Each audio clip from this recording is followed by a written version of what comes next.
Welcome to the Dr. Donna podcast, here on the Experience of the Soul podcast channel. Innovative, evidence-based recovery that helps to identify intergenerational trauma, allowing for freedom and embracement of the healing process. Today, episode 127, Generational Perspective, Part 3, with special guest, me, Dave Croft. And now your host, Dr. Donna Bevan-Lee. And now these kids are having to deal with these horrendous problems. And where do they find their information? Yeah. They type in, like planet change. Right. Yep. And massive amounts of information comes up. And I think what most kids do is that they find the ones that look fun, It's like cartoons or whatever, or something that is trending, or, they're not going to the sciences. No. Because it's overwhelming to them. So they go and they find massive amounts of information. That overwhelms me. If there's too much information, I go to the doctor and they say, well, here's what's going on, and these are the ways we can treat it. One, two, three. I Googled it, and I went on to WebMD, and you might have Legionnaire syndrome, or you might just, have a pulled muscle. Exactly. Well, let's treat it all. Yes. You get overwhelmed with little stuff. Yeah. And, these kids are trying to figure out how we're going to manage, how are we going to manage all of this? Yeah. And that's no wonder they're overwhelmed. And then, oh, by the way, they have to worry about getting shot at school. Right. And the curators of that information isn't a knowledgeable decision maker. No. It's either an algorithm or it is a marketing strategy. Yes. If it bleeds, it leads. And so that's what's going to sell the most ads on the social media app. And so if it's, like when I was a kid, when I was in school, you would hear about like one student like may have committed suicide, for example. Yeah. Yes. And so that's like all you knew, and that was the trauma. But now it's like, okay, I know about the one in my school, and I know the one in the county over, and I know the one in the next state, and here's a GoFundMe and a Kickstarter. Here's a support I'm getting. Oh, and now, this is what's happening in Paris, and now there are school shootings in Paris and stabbings in London, and it's all being curated by an algorithm. Right. And you're right. It is just this fire hose of trauma that all these kids have together. Yeah. Right. Because like when you were born, or when your generation was, might know of somebody over, even in the next school over, because there were enough schools in one area that there would be more than one. In my generation, if a kid that killed himself, and I can remember who it was today, even. Yeah. The kid killed himself. We were horrified. Nobody told us anything about it. We found out, any information from a sibling. That was it. Yeah. And then it was over. Yep. But you're right. Now, But that would like hang on the school, right? It would when I was at Appalachian State, there was a student who had killed themselves, and it like hung over the school. Yes. But now it's like, okay, we're on to the next trauma. Bring it on. Who else just killed keep themselves? Scrolling. Yep, just keep scrolling. Right. Oh, now there's flooding, and now there's, now there are like fires in Canada turning New York City into a no-fly zone because of all the smoke, and it's just the next kind of thing. And how did these kids, these Gen Zers? I think all of us, the silents are almost gone, but the boomers, the Gen Xers, and the millennials better find a way to support these Gen Zers. Well, I think we're starting to see the Gen Zers get into voting blocks. Yes, right? They're starting to become a voting age. And if the early indication is that they are very politically active, much more than millennials, a light year beyond what the Gen Xers were. Yeah. Right. But kind of where the boomers were, I relate to them. Yeah. It's like, oh no, you're not going to do this. We are not staying in Vietnam. Right. There. Yeah, absolutely. I see that. I see analogs to the boomers through Vietnam. They see this crisis, like this freight train coming at them, whether it's climate change or whether it's rampant gerrymandering or whatever. Right. They see this freight train coming at them and they're like, you know what? It's going to affect us the most. Right. So let's make change. Yeah. And that gives me hope.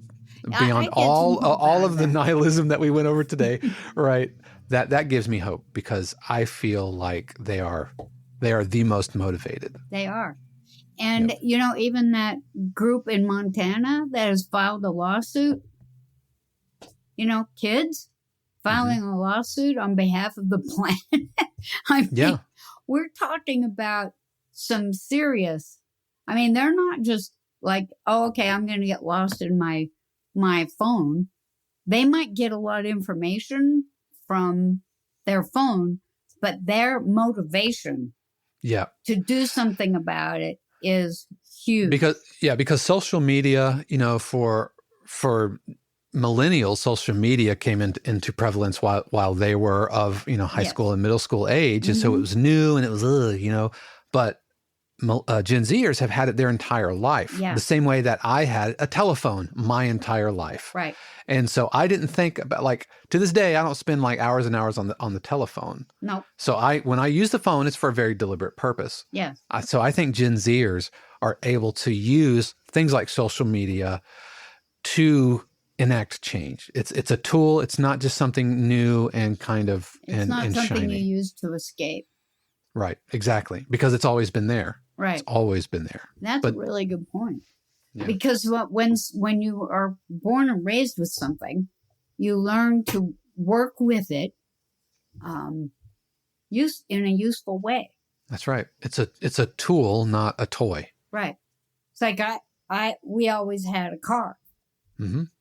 No matter what, we always had a car. We didn't, just because we had to go and drive it all day long. Yeah. We used it for a very real reason. My grandfather, when he had his first car, which was like a Model T or something like that, it's like they drove around because it was new. That's they just drove and drove. Yep. In circles, kind of. There weren't very many. But yeah, it's just so. Yeah, so Gen Xers and millennials, they see social media, I think, much more of Gen Xers and boomers. We'll take social media a little bit too much at face value, I think, Yeah. But yeah. And the other thing is that millennials are raising Gen Zers. Mm-hmm. And one of the things I've noticed just by being around in grocery stores or whatever is that when I see someone who looks like a millennial, and you can kind of tell by looking at them, you can tell I'm a boomer, right? Is that they are on their phones all the time. Their kids are standing there trying to get the parents' attention. And so I think that the Gen Zers are going to even be more aware of, I'm not using this to distract myself, because every time I distract myself, it's like they'll react in a completely different way to having children and being, just distracted from them all the time. Yeah. That's I really see a lot of potential with the Gen Zers myself as well. I think that because of the pandemic, one of the things that could very well happen is that the idea of having global medical available will even be more prevalent, right? It's like if there's an outbreak of Ebola, there'll be, it's like you're not going to have to get special money and go to the Gates Foundation in order to deal with it. It will be dealt with right away. Right. And vaccinations might even come back into vogue, because those kids are going to say, why are we going to take the risk of starting another pandemic that could kill us all or make us all sick? When we have the means to keep it from happening. When we have the means to keep it from happening. Yeah. And they'll look at my generation and say, look, they lined up at school for accommodations. They all got them. Mm-hmm. They paid 50 cents or whatever it was. They all got them. And guess what? They didn't have negative consequences. They virtually eliminated polio. Yes, I mean, how is it? And measles and chickenpox and everything else that was going on. And guess what? None of that, it's like there wasn't a more significant number of people that had autism or, were on the spectrum or anything else. I mean, I can think of a couple of kids right now that if they had those kind of diagnoses would have been on that, right? But guess what? They weren't, they didn't have accommodations, and they still are highly successful. Right. Happy human beings. That's right. And I hope that's another thing. It's like I could get shot for this, but I hope this idea of accommodating every single difference, I think we need to re-examine that. Right? If a kid is so dyslexic that they see numbers or, letters upside down and backwards, you need to really focus on helping that child learn how to work in the world and how to read. And it can be done. It just takes a lot of adult energy. Mm-hmm. Right? As someone who deals with students with accommodations, right? And there's an official kind of thing. Like students come through, they need accommodations, they are registered with Student Success and all of this thing. The issue isn't the accommodation, it's the accountability within the within the boundaries of the accommodation. Okay, for example, that's good. student comes to me and says, I need this because of this medical, psychological, mental, whatever. And I'm like, yep, here you go. Here is the assignment. Here are the extensions for the assignment. Here are the parameters of the assignment. Now, your job is to function within those accommodations as prescribed by professionals. And if you don't do that, you don't get a free pass. You get a 0, or you get a grade which reflects that, that can be hard because you see a student struggling and trying and obviously within reason, right? I'm not like, you're a minute late, right? But that's, and I have found that students have respond well to that. Well, that's it's not the accommodation then. That's the issue. It's those giving accountability. The lack of accountability in light of those accommodations. Actually, the problem that I see most often is students not self-advocating. That's what I see. Yeah. So the lack of accountability, really doesn't have everything to do with the student. It seems like that would have everything to do with whoever is administrating it. Right. That's right. Which could be, as the teacher, am I overly compassionate to this, or am I getting this isn't me, but am I getting pressure from a school system to have X percentage of students pass? So therefore I'm going to bend the accommodations to allow, which is only setting up the student for failure down the road. I mean, anytime you start bending your own rules, what you're really doing is just kicking the can down the road. You're making it somebody else's problem. Yeah. And, it's interesting because of all these things we've talked about, it's like the real change doesn't happen in the extremes. The extremes happen to bring focus, to bring the issue into focus. Right. Then there's a reaction. Right? Like clear to the other end of the spectrum. And then there's the middle, where I think that's where we need to strive, right? Yep. With all of this trauma. It's like, you can't, I'll just go back to September 11th and my understanding about trauma. And I know that has changed over time, but, I had a 13-year-old living, my son was living with me during the September 11th bombing. And I was thinking about wasn't really a bomb, but it was kind of like a bomb. Yeah. Anyway, so I was sitting there thinking, should he watch this? And I decided that, he should watch it with me.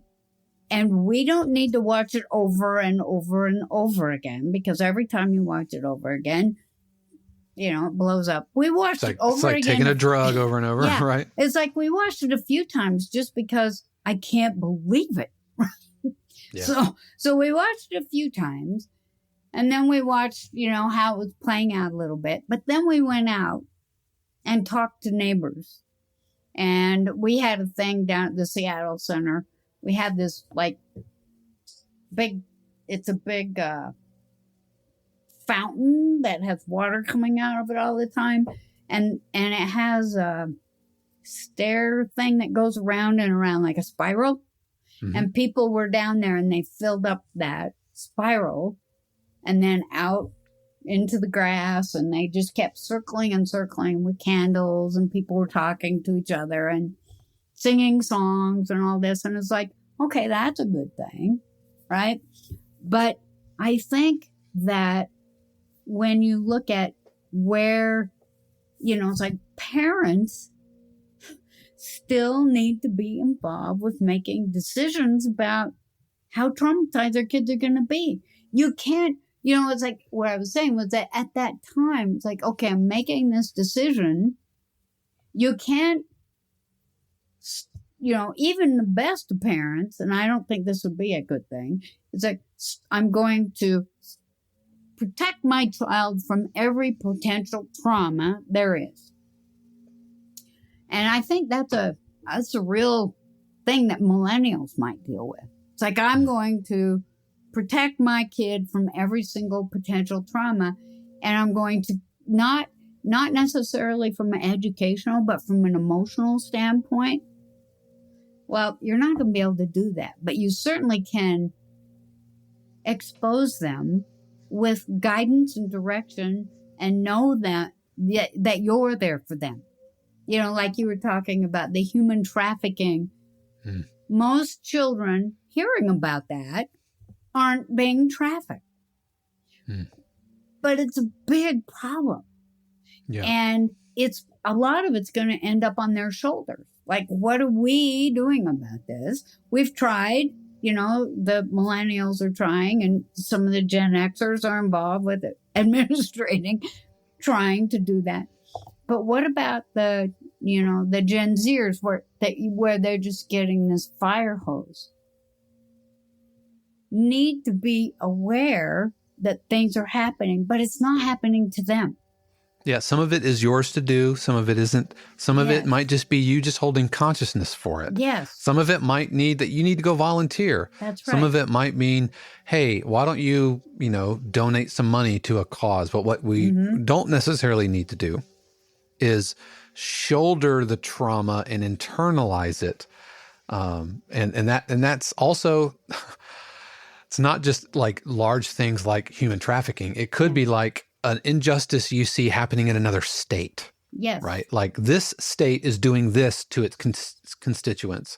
Right. And I think there's something to be said about, speaking truth to power, blah, blah, blah. But I found myself like internalizing those things, and it was creating like this internal sense of dread. And and that felt nice and familiar as a Gen Xer. Yep, that sense of nihilistic dread. This is nothing's going to happen, nothing's going to change.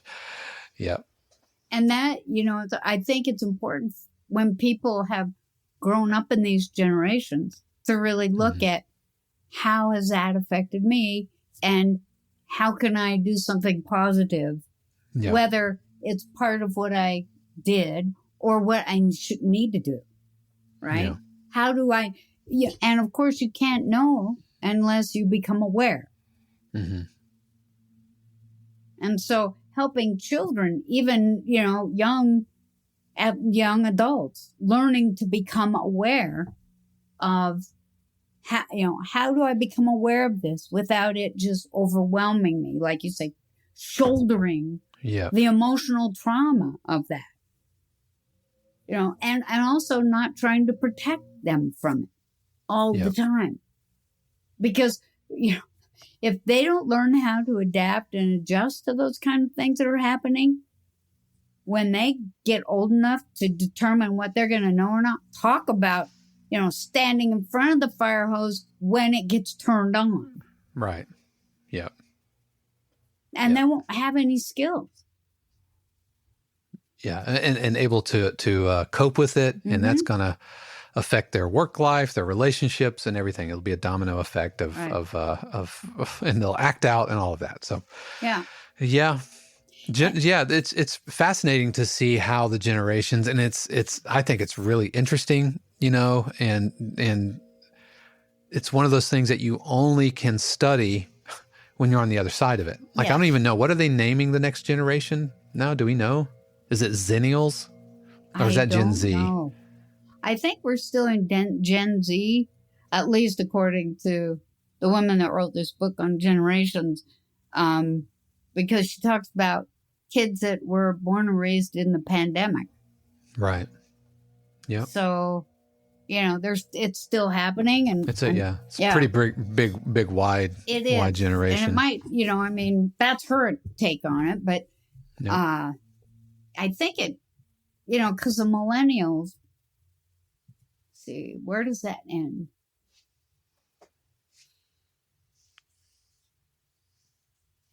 2008, 2005, 2000. Yeah. How about I look it up? Oh, hey, because we can.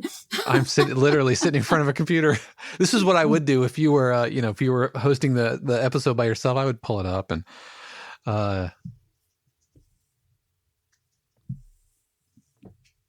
So looking at generations by years, let's see.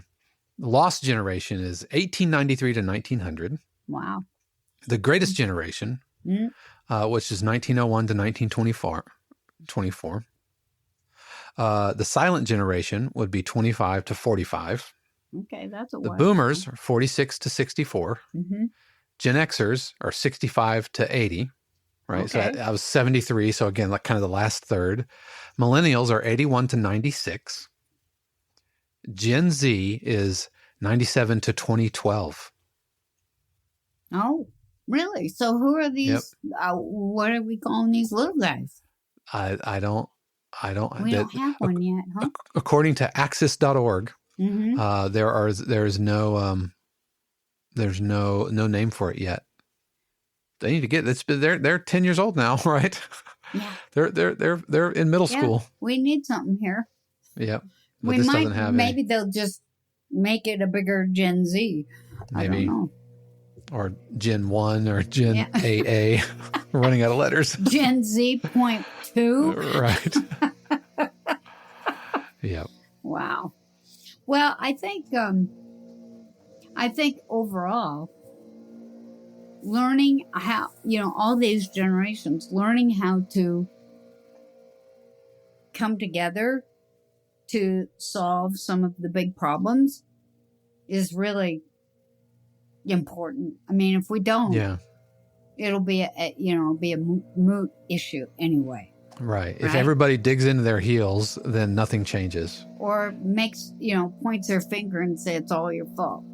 Yep. That's an easy way out. Not a good The good thing.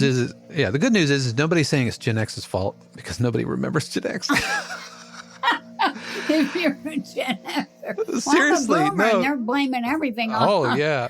I love how they blame everything on us, but no one asks us, what do you think we should do? Like the boomers are blaming the millennials and the millennials are blaming the boomers and Gen X is like, whatever. Yeah,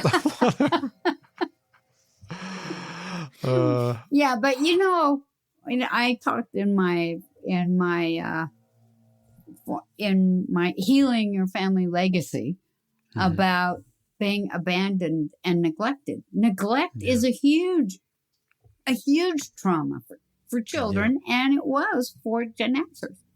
Yep. It's very traumatic. I mean, how do you live thinking that you don't exist and that you don't matter? Yep. That's you just do for yourself. Yeah. It makes it hard to accept help. It makes it hard to ask for help. You kind of feel like you're a little bit on your own, and that's just normal. How it is.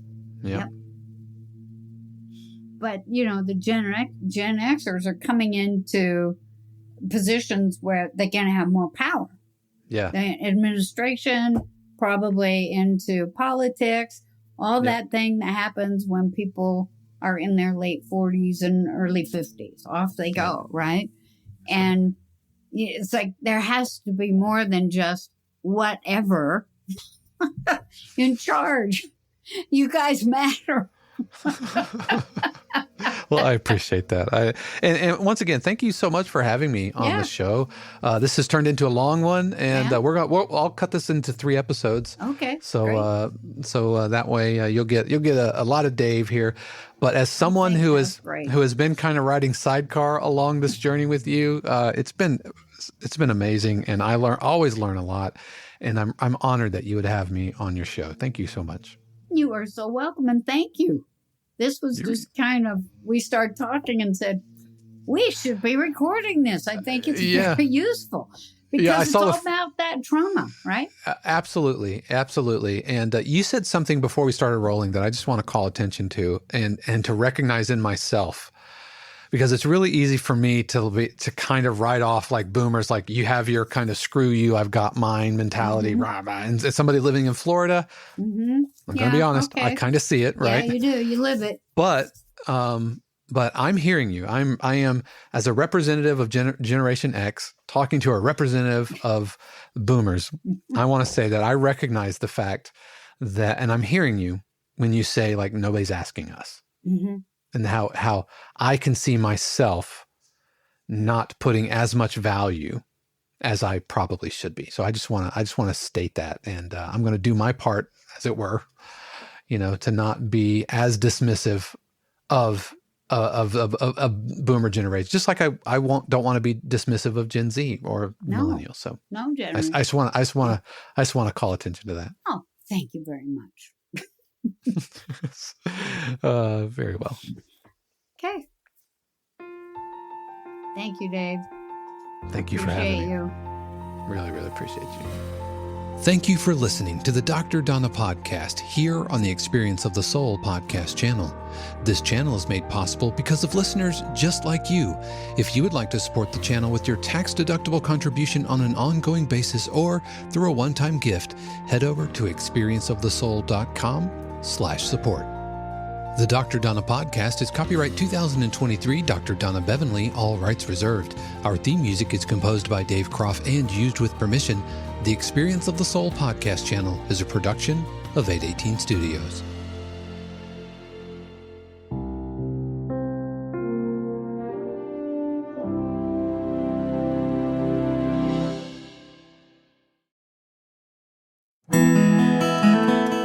Hey friends, Sean here, your Experience of the Soul producer.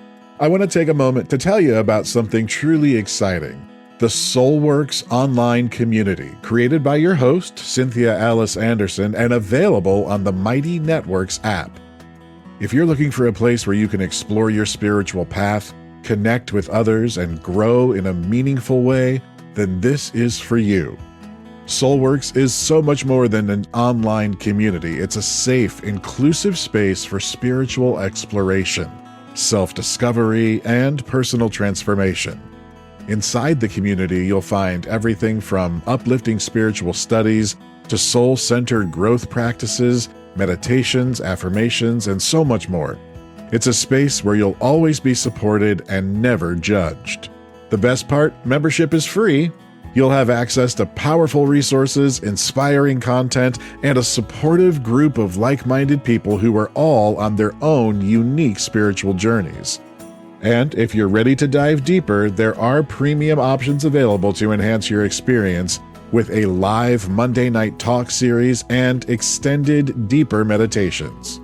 If you're seeking a place to connect, grow, and nurture your soul, we would love to have you join us in the SoulWorks community and see where this journey can take you.